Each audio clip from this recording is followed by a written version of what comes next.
Public Health and Safety to order. Today is Thursday, August 20th, 2020. We have one item on our agenda, discussion and possible action on reconsideration of denial of special event license from the 8/17 of 20 Public Health and Safety meeting.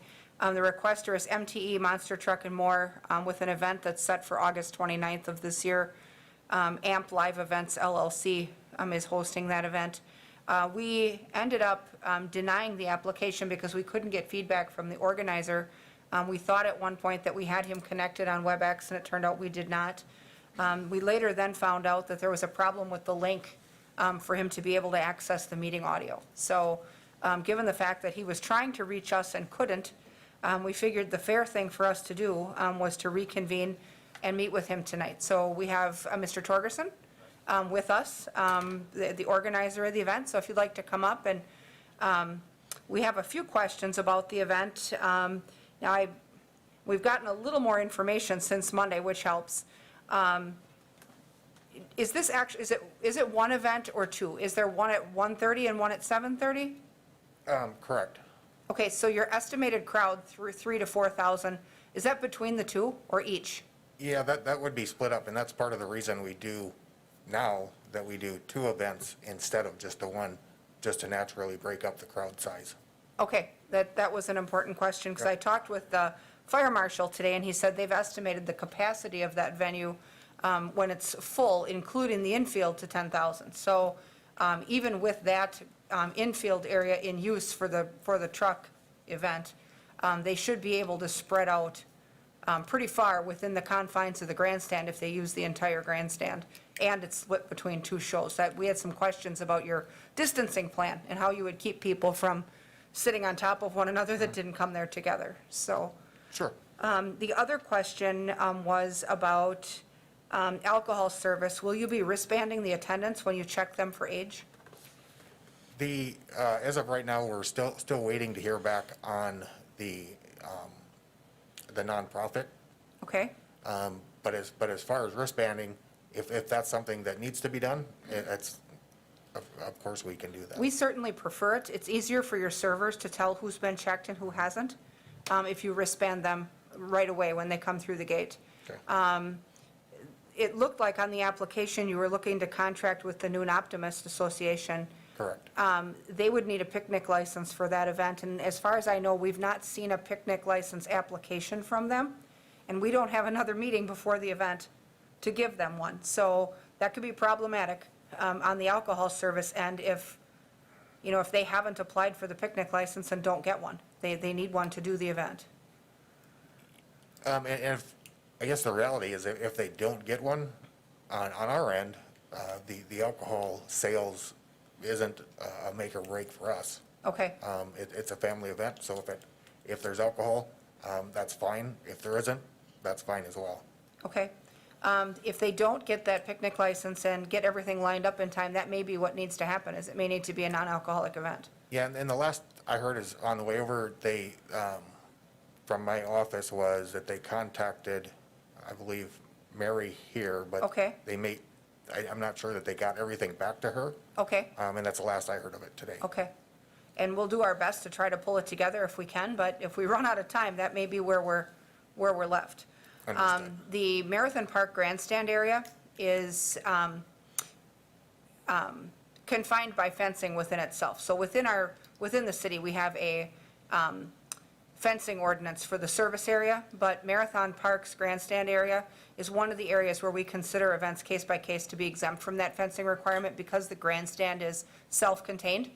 And so it's easy for people to tell when they're in the right area and when they've left and are where they shouldn't be with open drinks. So other than the fencing that exists in the grandstand area, you wouldn't need to erect additional fencing to keep your beer garden contained if you're having it right in the grandstand there. Okay, fantastic. So, committee, do you have any questions for Mr. Torgerson? Pat, go ahead.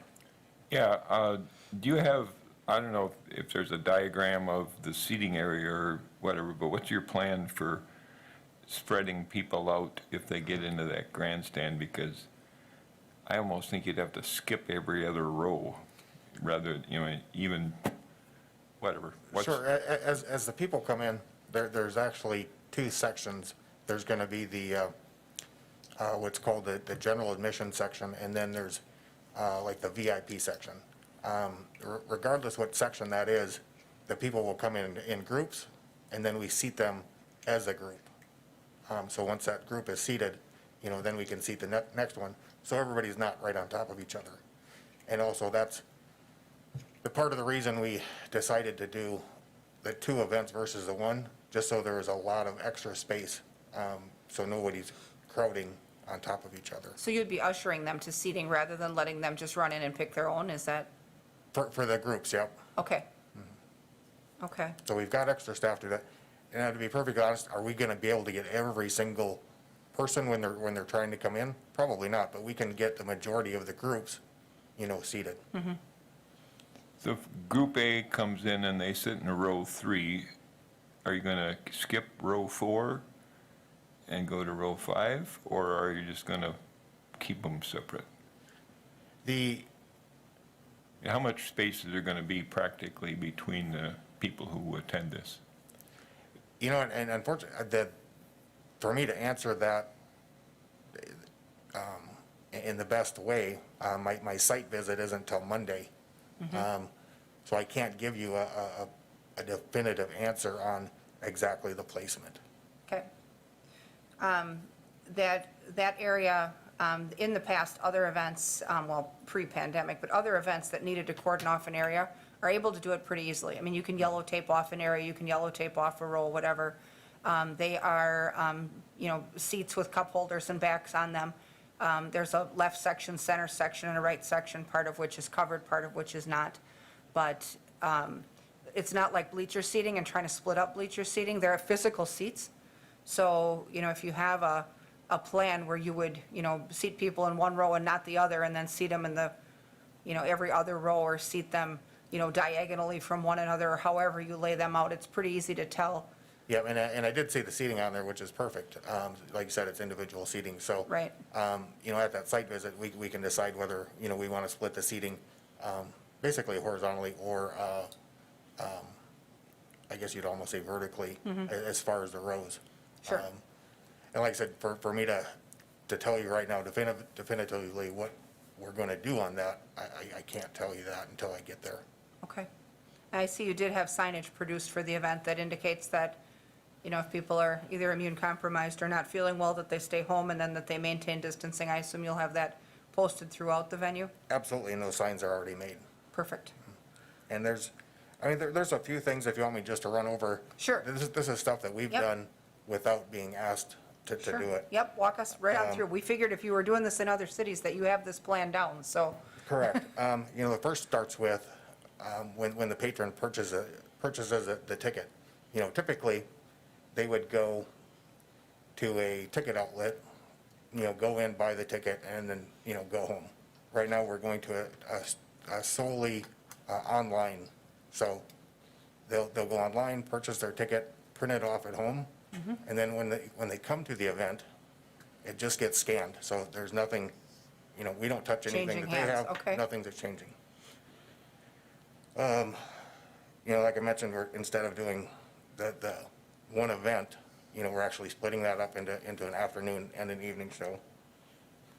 We're obviously, masks have always been recommended. We're bringing in extra hand wash stations that'll be placed throughout where the patrons are going to be coming and going. Our actual show schedule is typically, with the event, you have the beginning of the show and action, and then the intermission. And then afterwards, action's over. So what we've done is to try to eliminate everybody bombarding the food and beverage during intermission. We've basically given it 2 mini intermissions in the first half and the second half, so people will be able to take that break, maybe go down to the concession stand in those shorter period of times, so not everybody is rushing down there. Sure. Opening up more entrances and exits, so we're not having people just, waiting to come in at one entrance. If we have multiple entrances, obviously, it's going to be less people coming in and going And that's just some of the stuff that, you know, that we've done on our own. Okay. With extra points of access and egress, that's a good thing for people to be able to get in and get out without standing in a huge line. Correct. With that, though, make sure that you have good controls on the entry and exit points for your alcohol service area, because you want to make sure that if you're wristbanding and carding those people to verify their age before they're served, that, you know, they're not sneaking in the back gate and getting beverage service before they've been screened. So, And of course, with the entrances and exits, we have brought on more staff to do that properly. do you have private security for that? I would have to check with the office, but I'm sure we pretty much standard every event we have has security, whether it's actual private security company. I would have to find out for you on. Okay, and the fire marshal mentioned that you were looking at 4 hours of ambulance standby, 2 hours for each event. Correct. Yep, and I believe they got you a price for that? He emailed you a price for that? They would have emailed my office, correct? Okay, yep, and so he had that worked on today. He said as long as you guys were good with the price for service, he didn't have a problem with providing the service. Which I'm sure we're good with. Right, so we talked about that. Does anyone else have questions for Mr. Torgerson at all? Oh, Okay, go ahead, Pat. yeah, sorry. I was moving on to the discussion part. I noticed in the material online, you're planning to have part of this event is a pit party. There's opportunity for driver autographs and even rides in the trucks. How in the devil are you going to try to handle the social distancing in those situations? Sure. On the pit party is an hour event where typically, non-COVID, everybody would be able to come into the pit party at one time. And obviously, the situation is now, it's more of people come in, you know, and walk through and just don't hang out and stand. They walk through, get the pictures, and then exit. So we don't have the whole group there at one time. Do you kind of meter the entrance so that you're only letting in so many at a time so that That's what I'm saying. they're out before the next batch comes in? Correct. So we're only letting in from one entrance, and they're exiting from the next. So we're not letting in everybody at one time, Sure. you know, to where it gets full. You know, as they exit, we just bring in more people. Okay. And What about the truck rides and the autographs? That same thing? Autographs is exactly the same thing. It's after the show, and it's only the people that want to get the autographs after the show that maybe didn't get them during the pit party or that didn't get them at all can come through, and it's same thing. It's just a line, and they don't stop. They just go right through from the first driver to the last. Okay. Masks required? Masks are required. I think the only issue we've had in the past is actually trying to enforce the masks. Well, and Wisconsin now has a statewide mask mandate, so that helps a should little make it bit. a lot easier, I think people have yeah. been a little more willing to engage. I mean, some are still fighting it, but they've been a little more willing to have them when they can't maintain that 6 foot. You know, I mean, if there's quite a bit of distance between them all when they're seated at the show, I think that's a little bit different. But, you know, if they're attending the pit party and they're waiting for autographs and interacting with, you know, drivers who everybody wants to stay safe and nobody wants it, you know, hopefully they'll observe those requirements. And that's the other thing we do have that I didn't put on there is, I don't know how many hundreds of masks that we have available. Okay, so if they want one at the gate, you can provide one if they Correct. didn't come with one? Correct. We have them at the autograph stand and then right before they come in. Perfect. Go ahead, Pat. This signage that I saw says masks are encouraged. And it sounds like you're saying masks are going to be required. Statewide, they're required. They are. Okay, so it's not going to be encouraged, it's going to be required? Per the state. We obviously highly suggest it. So if they show up in violation of the state mask mandate, it's the same situation we're going to have with the stores. And again, Okay. we can only push it so hard, but we do have, like I said, the boxes of masks available for the people that maybe honestly didn't have one, Sure. and we can pass those along. Okay. Anyone else have questions? It does sound like you've thought this through. There, you have way more information than we had Monday. Yeah, Which and is helpful. And this is probably our, into COVID, probably our 20th event. Okay, And obviously, you know, it's like anything else. We find something new every time. sure. Okay.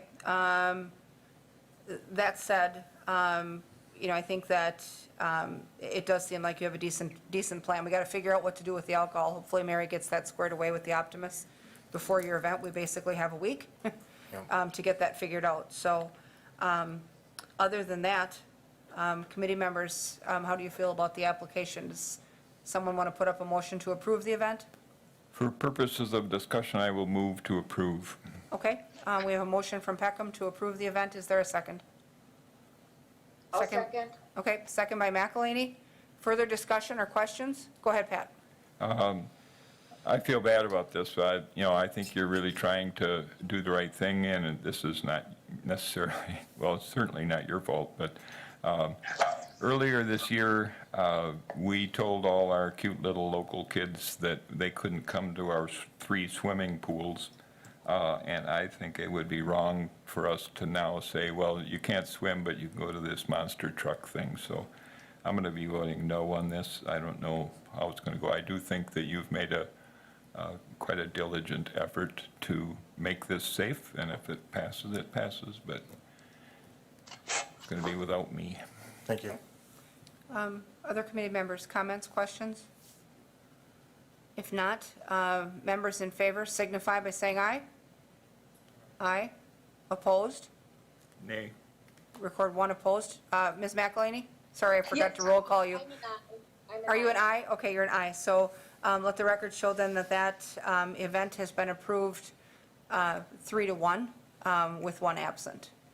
I would just say that approves the permit. I would say that, and it'll go to the council on the 25th of August for final approval of the permit. Make your best effort. I mean, the last thing that we want, Wisconsin is going up every week. I mean, every day in this area, we've got 10, 12 more. The last thing we need is a super spreader event, and you guys don't need it either. So anything you can do to fan those people out and keep them apart, whether they're, mask protesters or not, if they can keep some space between, we would certainly appreciate that, because we're pretty leery about any gathering that can house that many people at this time, so. And it's in my best interest as well. And also, one other thing I didn't mention is everything, by doing the ticketing online, we have a direct contact with everybody there. So if there was, say, some outbreak, we could notify everybody in a minute. Absolutely. That said, too, I think selling the tickets in advance, you know exactly how many people are coming. And, if it looks like it's getting too big and something needs to happen, take that action, rather than, I think that there'll be some reluctance on the part of people to gather en masse versus in a non-pandemic environment. But, if the crowds turn out to be way bigger than you thought, we're kind of relying on our approval on the estimate that, split between 2 shows, you're probably going to have, 15 to 2,000 per show. That would be my estimate, correct? Okay. All right. I mean, in a normal year, we'd love to see the place full, but right now, we just have to be super careful. So, anybody else have anything? If not, I thank you for making the trip over. Thank you. Good luck with your event. Thank you very And we should much. be good. I'll entertain, it's the only item we have, so I'll entertain a motion to adjourn. I just wondered, it's an afterthought, but maybe we could have a regulation that if one of the trucks rolls over or does something uprious, that nobody goes, Oh, jeez. can you handle I'll that? work on Not that. sure you can stop that reaction. So, but, yeah, I think we're good. Just be careful. And That's all I again, can say. apologize that I didn't make the last meeting. No, that's okay. You tried and we tried, I so at least we were able to connect today. So it's always better in person. Sometimes technology fails us, so. It does. but- But thank you all very right. much for Thank coming you. again. You bet. Motion by Wadinsky to adjourn, second by Peckham. Members in favor signify by saying aye. Aye. Opposed? No one ever is. We'll stand adjourned.